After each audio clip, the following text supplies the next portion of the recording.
இப்போ இது பண்ணிட்டோம் இல்லையா, நீ அடுத்தது நம்ம பார்க்க போகிறது வரகரிசி முறுக்கு. அதாவது வரகரிசியில் தேன்குழல் மாதிரி பண்ண போகிறோம்.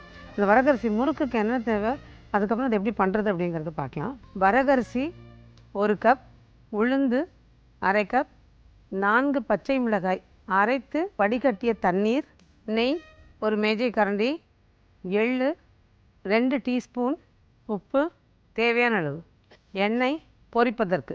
இப்போ இந்த வரகரிசி பார்த்திங்கன்னா நம்ம அரிசி ரவையை உடைச்ச மாதிரி இருக்கும். பார்த்திங்கன்னா சின்னது அரிசி மாதிரியே இருக்கும், ஆனால் ரவையாக உடைச்ச பதத்தில் இருக்க மாதிரி இருக்கும்.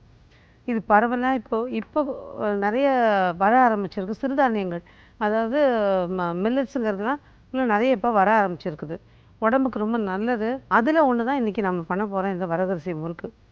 உள்ளதை சொல்லணும் அப்படின்னா, நம்ம பச்சரிசி முறுக்கில் பண்ணுற போது அது ஒரு மாதிரி நாக்கில் அந்த ருசி தட்டுப்படும் இல்லையா, அது கொஞ்சம் இந்த வரகரிசியில் குறையும். ஆனால் உடம்புக்கும் நல்லது, அதே சமயம் நல்லா டேஸ்டியாகவும் இருக்கும். பச்சரிசி முறுக்கில் பண்ணுற அளவுக்கு டேஸ்ட் அந்த நாக்கு தட்டுற ருசி இல்லைனாலும் இந்த முறுக்கு வந்து எந்த அளவுக்கும் அது குறைச்சதா இல்லை, நல்லாவே இருக்கும். அதே மாதிரி அரிசி அளவும் பார்த்திங்கன்னா நம்ம பச்சரிசியில் என்ன கொடுக்குறனோ அதே அளவு தான் இதுக்கும் கொடுத்துருக்கோம். இதில் அரிசியை வந்து அந்த பச்சரிசியை எப்படி நம்ம தொடச்சிட்டு சும்மா அப்படியே அரைக்கிறோமோ அதே மாதிரியே இந்த வரகரிசியும் பார்த்திங்கன்னா சும்மா ஒரு தொடச்சிட்டு அதுக்கப்புறம் அது மிஷினில் கொடுத்து அப்படியே அரைச்சி வாங்கிட்டு வந்துடலாம்.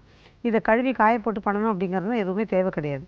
அதே மாதிரி உளுந்தை வந்து வெறும் கடாயில் ஓரளவுக்கு நேரம் மாறாமல், ஆனால் அதே சமயம் வறுபடணும் நல்லா. அது பார்த்திங்கன்னா அந்த மாதிரி நல்லா வறுத்து எடுத்துடணும்.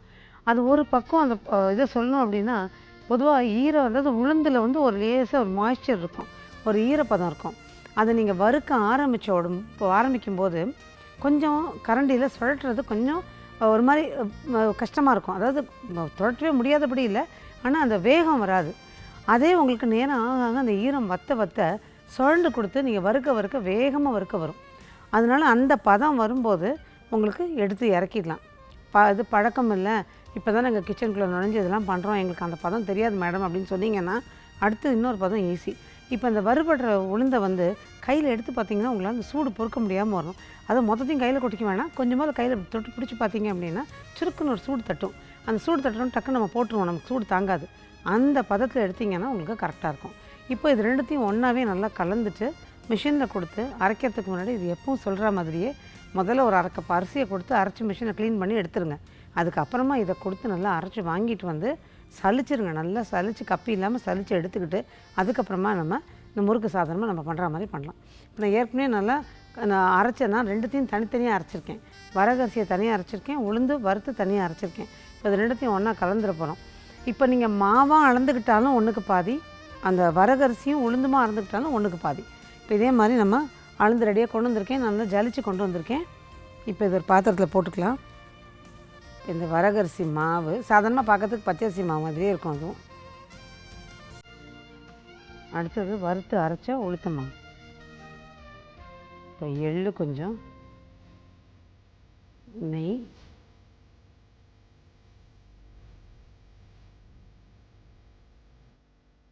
மிளகா அரைச்ச தண்ணி,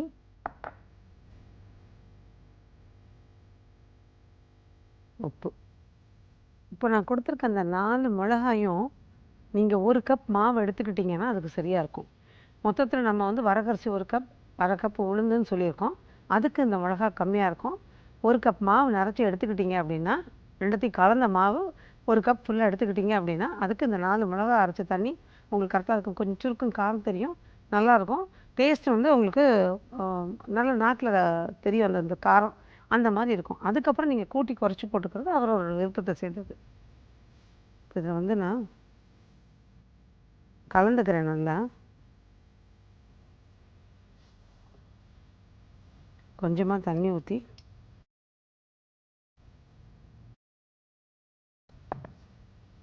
கெட்டி மாவை பிசைஞ்சுக்குங்க.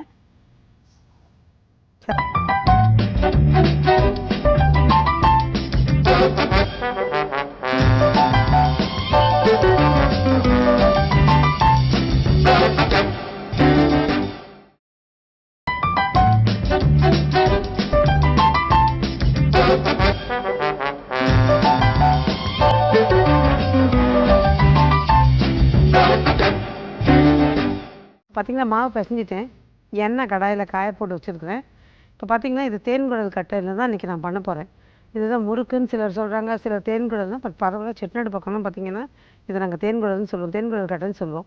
இந்த 5 துவாரம் உள்ளது. இந்த கட்டையாக இருந்தாலும் இல்லது ஒரே துவாரம் உள்ளது அந்த மாதிரி எது இருந்தாலும் நீங்கள் அதை பயன்படுத்திக்கலாம். மாவு நல்லா பிசைஞ்சாச்சு பாருங்கள். இப்போ ஒரு கத்தி எடுத்துக்கிட்டு இந்த மாவை கொஞ்சம் அப்படியே கட் பண்ணி, நான் நிறைய நிகழ்ச்சியில் சொல்லியிருக்கேன், கையில் மாவை அப்பிக்கிட்டு கட்டையிலையும் மாவை அப்பிக்கிட்டு அந்த பண்ணுற இடத்துலையும் பார்த்தீங்கன்னா அதை புழிஞ்சதுக்கப்புறமா நாலா பக்கமும் எண்ணெயும் மாவாக இருந்ததுன்னா அந்த பண்ணுற அந்த நல்ல மூடே போயிடும். அதனால் நம்ம என்ன பண்ணணும், இந்த மாதிரி ஒரு கத்தி ஏதோ எடுத்துக்கிட்டு நீங்கள் கையை நல்லா மாவு பிசைஞ்சதுக்கப்புறமா கழுவிட்டு அதுக்கப்புறமா நல்லா இந்த மாதிரி கையில் படாமல் தொட்டு மாவு, இந்த மாதிரி முறுக்கு மாவுலாம் சட்டுன்னு கையில் ஒட்டாது.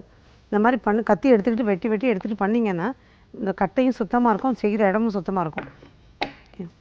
இப்போ கொஞ்சம் மாவை ரெடியாக எடுத்துக்கலாம்.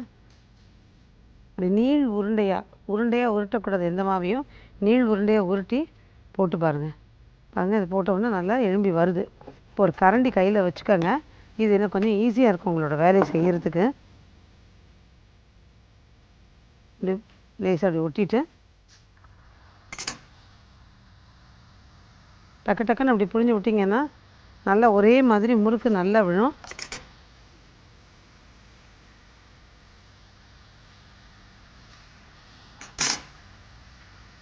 அடுத்தது மாவை நிரப்பிக்கலாம்.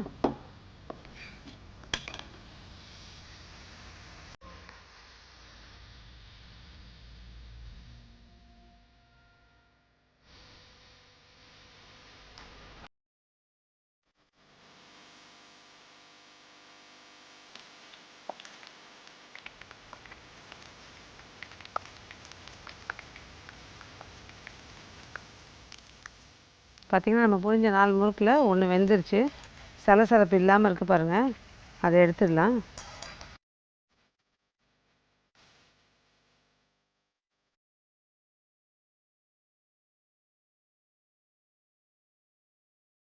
அந்த ஈரப்பதம் இல்லாமல் வெந்ததுக்கு அடையாளமாக அந்த சலசலன்னு ஒரு சத்தம் கேட்கும். இதெல்லாம் நமக்கு ஆக்சுவலாக பெரியவங்க சொல்லி கொடுக்குற விஷயம். அந்த சலசலப்பு இல்லாமல் எடு அப்படின்னு அவங்களோட அந்த கலோக்கியல் லாங்குவேஜில் சொல்லுவாங்க. அது அப்படி எடுத்தீங்கன்னா தான் அதில் ஈரம் இருக்காதுன்னு அர்த்தம். அப்போ உனக்கு முறுக்கு நல்லா வெந்துருச்சுன்னு அர்த்தம் அப்படிம்பாங்க. ஸோ இதெல்லாம் நல்ல மனசில் பதியக்கூடிய விஷயங்கள். அதை ஃபாலோ பண்ணிக்கிட்டால் பெரியவங்க சொல்கிற விஷயங்கள் நிறைய பேர் அவங்கவுங்க வீட்டில் இருக்கிற பெரியவங்க என்ன சொல்கிறாங்களோ அந்த காலத்து விஷயங்கள் எல்லாமே கேட்டுக்கிட்டிங்கன்னா அதுக்கு இந்த காலத்துக்கு உங்களுக்கு நல்லாவே பயன்படும். அந்த மாதிரி ஒரு விஷயம் தான் அந்த சலசலப்பு.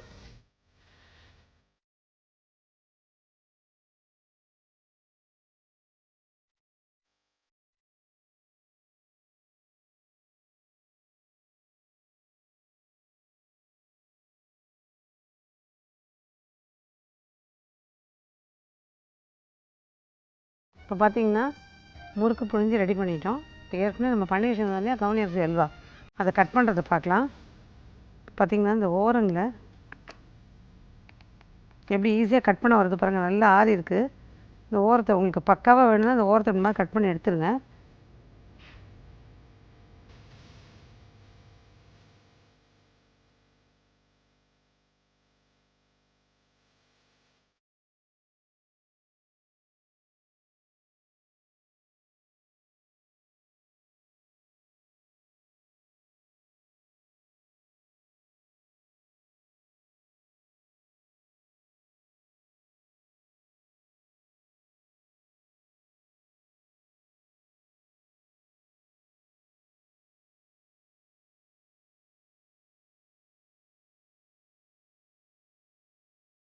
பார்த்திங்கன்னா இந்த வரகரிசி முறுக்குக்கு சின்ன ரீகேப். உளுந்தை நல்லா நிறம் மாறாமல் அதே சமயம் நல்லா வாசனை வர மாதிரி வறுத்துக்கிட்டு மிஷினில் அரைச்சி வாங்கிட்டு வந்துடுங்க. இப்போ இந்த வரகரிசி மாவுனா அரை கப்பு அளவுக்கு உளுத்த மாவு, அதில் எள், கொஞ்சம் போல் உப்பு, நெய், அதுக்கப்புறம் அரைச்சி வடிகட்டின பச்சை மிளகாய் தண்ணி கெட்டி மாவை பிசைஞ்சுக்குங்க.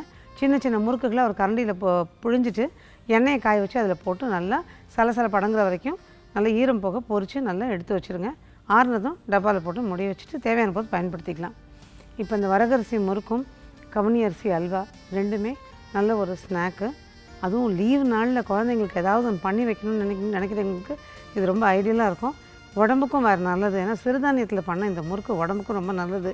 இதை ட்ரை பண்ணி பாருங்கள். நிச்சயமாக இந்த வரகரிசி முறுக்கும் கவுனி அரிசி அல்வாவும் எல்லாருக்கும் பிடிக்கும். மீண்டும் அறுசுவை இது தனிசுவை நிகழ்ச்சியில் வரும் வாரமும் உங்களை சந்திக்கிறேன். நன்றி, வணக்கம்.